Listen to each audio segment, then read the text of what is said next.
les bros, j'espère que vous allez bien. Je sais pas pourquoi je répète ça, mais j'avais vraiment hâte de pouvoir répéter cette phrase. On se retrouve aujourd'hui pour parler du futur chapitre de One Piece. Bien évidemment, la suite sera extrêmement importante. Nous pourrions vivre une guerre extrêmement colossale qui pourra chambouler le monde de One Piece. Cette théorie sera spécialement basée sur la défaite de Monkey D. Luffy dans le futur chapitre de One Piece. Et je me suis basé sur des petites choses là afin de pouvoir vous démontrer que c'est quelque chose qui peut arriver dans le futur chapitre de One Piece. Bien sûr, je vous invite toujours à vous abonner si vous êtes nouveau sur ma chaîne, car ici on parle surtout des futurs chapitres de One Piece. Ça fait tarder les bros, embarquons tous ensemble sur le futur chapitre de One Piece.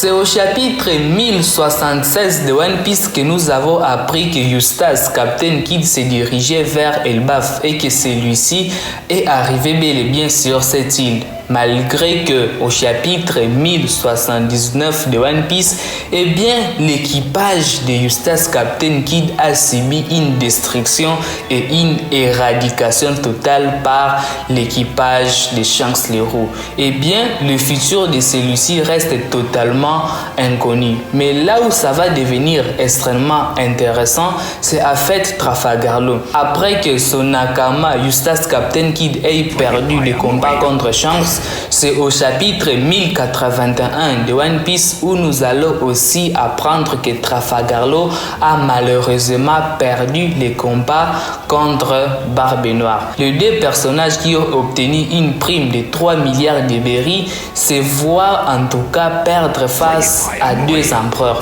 Aujourd'hui, je pense plutôt qu'une chose assez similaire pourra probablement se dérouler avec l'empereur Monkey D. Luffy. Étant donné que celui-ci partage les mêmes primes que celui de Eustace Captain Kid, celui de Trafalgar Law, eh bien Luffy lui aussi, il a une prime de 3 milliards de berries et je passerai aujourd'hui que Luffy peut également subir une défaite face au gouvernement mondial.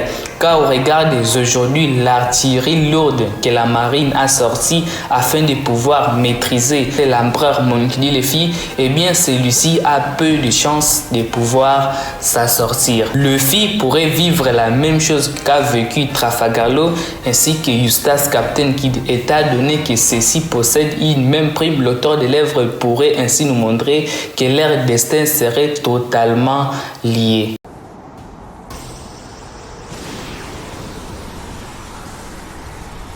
Eh bien, Luffy perdre dans le futur chapitre de One Piece, ce n'est pas une option. À mon sens, la prime de Luffy va plutôt augmenter dans le futur chapitre de One Piece. Étant donné que c'est lui qui a pris le contrôle de Egghead aujourd'hui, eh bien, je reste assez persuadé que Luffy perdre vraiment, c'est pas une véritable option et que l'auteur de l'œuvre ne peut pas nous présenter cela. Tout simplement, pourquoi? Parce qu'il y a un équipage qui risquera de pouvoir créer la zizanie afin de pouvoir permettre à ceux que ceux-ci puissent réussir à pouvoir s'échapper. Je vous ai dit dans ma précédente vidéo que ça faisait 6 jours que nous ne sommes pas sur Egghead. Pendant ce temps-là, nous assistions au combat d'Aokiji contre Monkey D. Garp, les événements se déroulant sur l'île appartenant à Barbe Noire. Et si je vous disais que sur les navires de Barbe Noire, il se pourrait que nous n'ayons pas vraiment Katarina, Devon et Lafitte,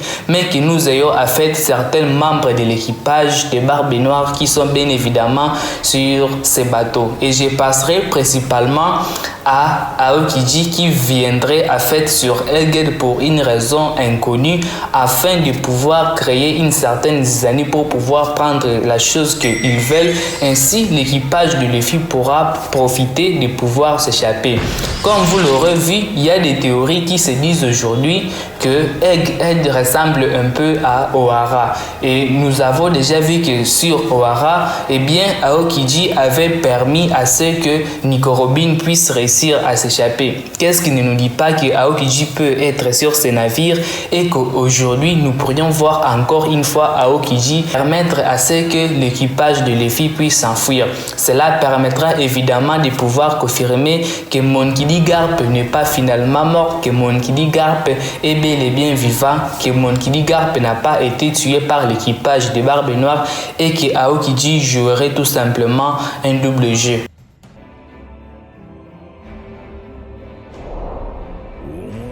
Luffy face à Jay Garcia, c'est une chose extrêmement importante.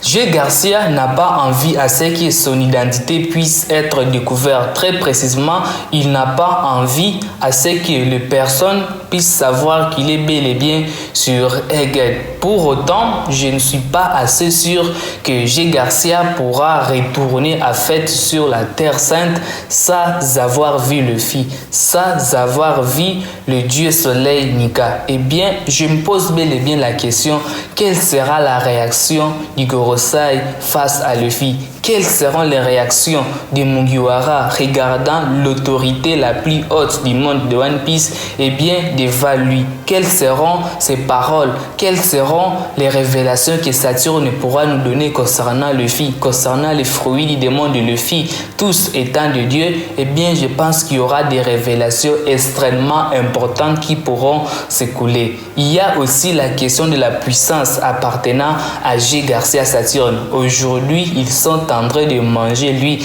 et Kizaru. Eh bien, je suis sûr qu'ils sont en train de faire plein d'énergie afin de pouvoir combattre l'empereur Monkey D. Luffy. L'équipage de Luffy est devenu extrêmement puissant et extrêmement colossal. Pour réussir à pouvoir le vaincre, eh bien, la marine ne plaisante pas. C'est pour cela que nous avons les vice-amiraux qui ont été introduits, d'autres que nous avons déjà vus par le passé. Eh bien, cela pourrait nous montrer que ce que nous allons vivre sur Egghead est une chose extrêmement importante et une chose extrêmement colossale.